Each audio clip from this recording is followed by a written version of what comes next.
Everyone, and thank you so much for being up early and being with us. And together with our partners at Informa Markets, thank you, team. You guys have done a great job putting and producing the show. And our partners at the International Yacht Brokers, great to see you here, Paul. Thank you. NMMA welcomes you back to the world's largest and most exciting boat show. Now, we're all beginning to see some headwinds, and so let's take a look at the recreational boating industry and the state of the market. The good news is that Americans continue to prioritize the outdoors in record numbers right now.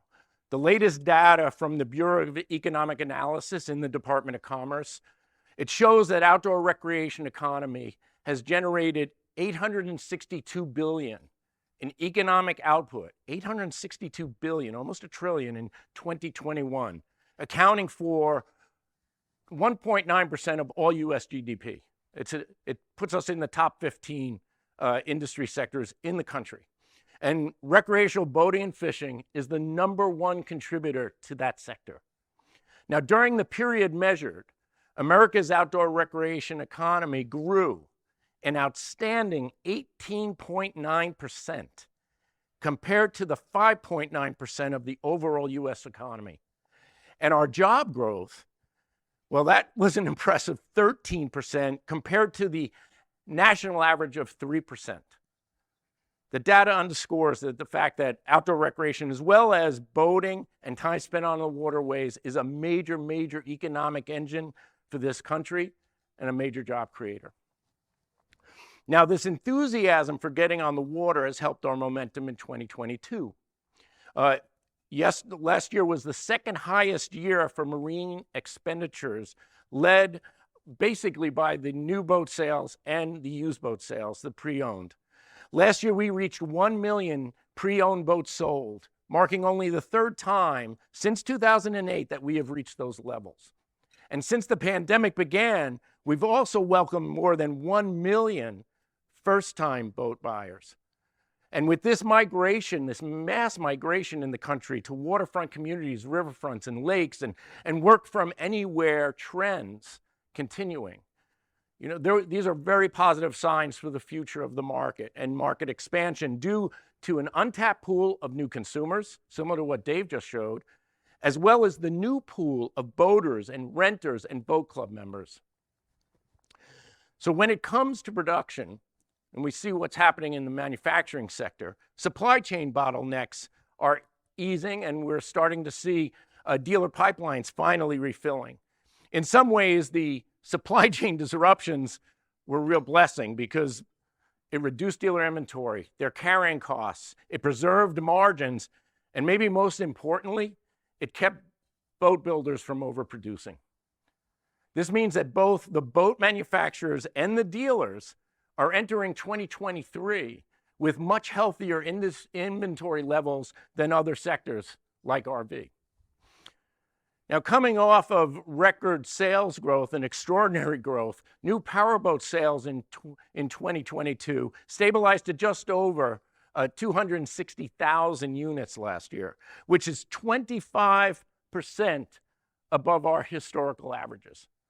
So sales remain healthy, but they're much more on track with the pre-pandemic volumes as competition for time and wallet and mindshare have returned. Now, another positive is that many entry-level segments have led the sales growth this past year, such as personal watercraft and freshwater aluminum, fiberglass fishing boats, as well as pontoons. And the overall story, therefore, is that we maintain momentum coming out of 2020 and 2021, and we did so in spite of these intense supply chain challenges and the inflationary pressures. Now, as we turn to 2023, early indications are they're encouraging, with sales expected to remain on par with last year. But there's headwinds and conflicting signs and confusion that's starting to arise in the marketplace. Rising interest rates have played a part in slowing the normalizing our entry-level boat sales. We know this. However, lead times for all larger size boats remain several months to well over a year out. And we are seeing much fewer supply chain disruptions restrict our growth this year. Consumer spending has slowed. We know this.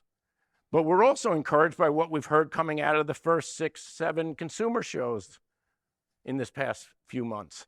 Exhibitors are reporting eager crowds, willing buyers, reassuring sales. Right now we see an overall labor market that remains strong and it's defying the trends. And consumer net worth is also holding.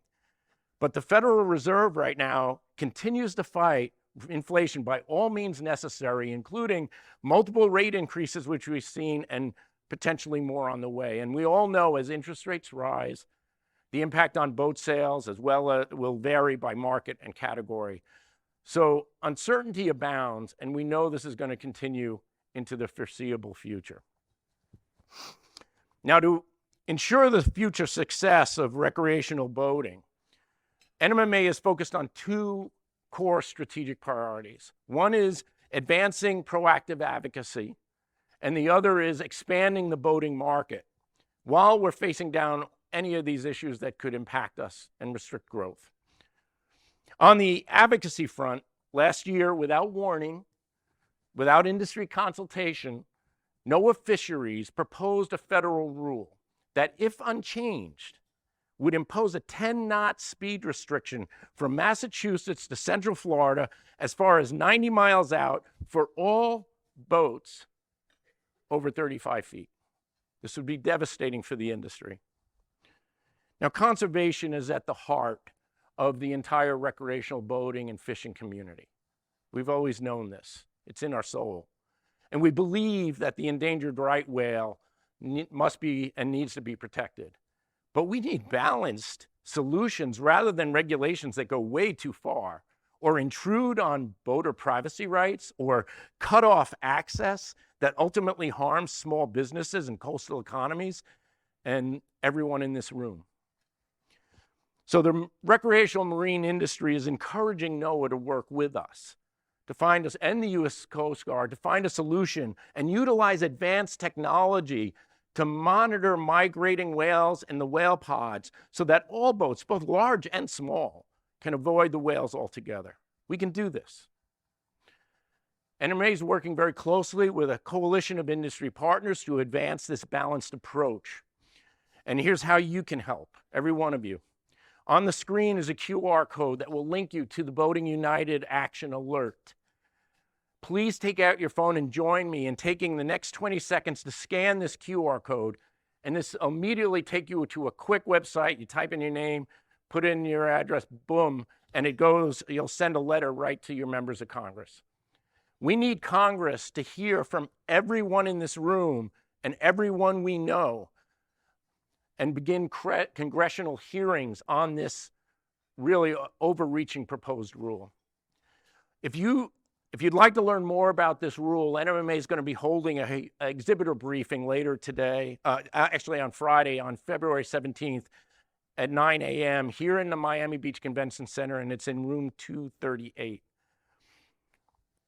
We need to get loud here. We need everyone to stand up and defend the industry on this. Now, this is a good time to encourage everyone to join us at the American Boating Congress in 2023, which will occur on May 8th and to May 10th. This is going to be the top issue. Our goal is to build a campaign that leads us right into that and then storm the hill to make sure that Congress hears us and realizes how damaging shutting off access to the entire East Coast of America would be. Another issue globally and in Washington, D.C., and across state lines and levels is the growing focus on sustainability and the practical realities and very unique challenges we face as an industry. Now, to begin with, our industry has a great story to tell. Right now, the U.S. recreational boating industry accounts for just 0.7% of all U.S. transportation greenhouse transmissions and emissions. And since 2000, we've seen a 90% reduction in our marine engine emissions and a 40% increase in our fuel efficiency. We build products that are incredibly sustainable. They last over 40 years. And many boats are already hybrid. They utilize efficient gas engines for speed and distance and electric for trolling. Sail is an original sustainable propulsion. And many new and exciting green technologies are right now on the horizon and on the show floor today. But our work can't stop there. If we examine the auto and the aviation industries, a clear precedent has been established. Lawmakers around the world are very eager to cut contributions to global emissions, and they set ambitious and sometimes unrealistic targets for industries to meet. As auto and aviation emissions decrease, it's only a matter of time before our industry is subject to greater scrutiny. So NMMA is heavily engaged right now, working with members as well as policymakers, new entrepreneurs to proactively fortify the future of boating, because it's important for us to remain a self-regulated industry. The alternative is you have someone who doesn't know about the boating industry imposing onerous regulations on us that contract the market. Now, as a united industry, and it's important we stay united on this front, we must promote a market-driven, technology-agnostic approach that encourages and rewards innovation across the industry. Because a one-size-fits-all propulsion and energy solution, it just doesn't work across all boat types and use cases. This means establishing incentives that support R&D and industry-driven initiatives to curb carbon, ensuring adequate and modern infrastructure, including EV, and securing broad access to sustainable liquid fuel options for the nearly 12 million registered boats that are already out on the water.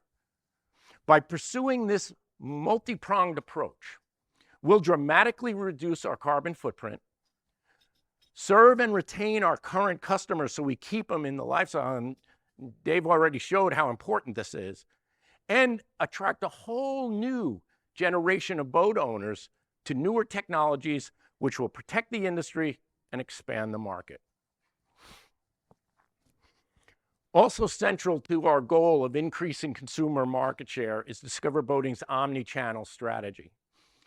Now, last year I showed and shared Discover Boating's very exciting brand refresh and direction. The goal, to establish Discover Boating, powered by MRAA and NMMA, as the loudest consumer campaign in the country as it relates to outdoor recreation. And we believe we've delivered on that promise. We saw the strategy first take shape just 1 year ago, right here in Miami, with the very first Discover Boating Miami International Boat Show. And we're reaching millions of impressions just from this show, all collectively together. The 2023 show season followed suit by bringing all of NMMA's major market shows under the Discover Boating umbrella, from New York to Chicago to Boston, Atlanta, Miami, and more. The marketing value of this strategic integration is unrivaled in any outdoor recreation sector. The new brand, the new campaign, the new boat finder, the new digital content, the new social influencers target towards our target markets, the dealer lead generation tools that are brand new, all combined with our 11 major market shows, is generating impressive engagement, and it's engaging new target audiences. So let's take a look at how we've delivered on this enhanced and cohesive on-site and online experience.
I just love this work by the team. Let's give a round of applause to the NMMA team for their work on this. So we're louder, we're stronger, more present in all of the major markets, which is very exciting to see. And so as you can see, our prospects are very bright, but there's more work to do. When it comes to advocacy, we must be vigilant, united, and proactive. It's important to realize that the competition is not ourselves and not between technologies in different sectors. Our competition is outside of the marine industry. When it comes to market expansion, we know that consumers are prioritizing a life well lived and seeking extraordinary experiences like we're now doing around all of the shows. That's something that recreational boating delivers in amazing ways, and in fact, it's a competitive advantage. And when it comes to ensuring success, we know that embracing diversity in all its forms, diversity in technologies, in products, in the solutions we offer, the experiences we sell, the consumers we engage, each is going to help us meet and exceed the expectations of a rapidly changing consumer and world. And you can see all of that this week right here at Discover Boating Miami. Thank you very much. Really appreciate your time and support.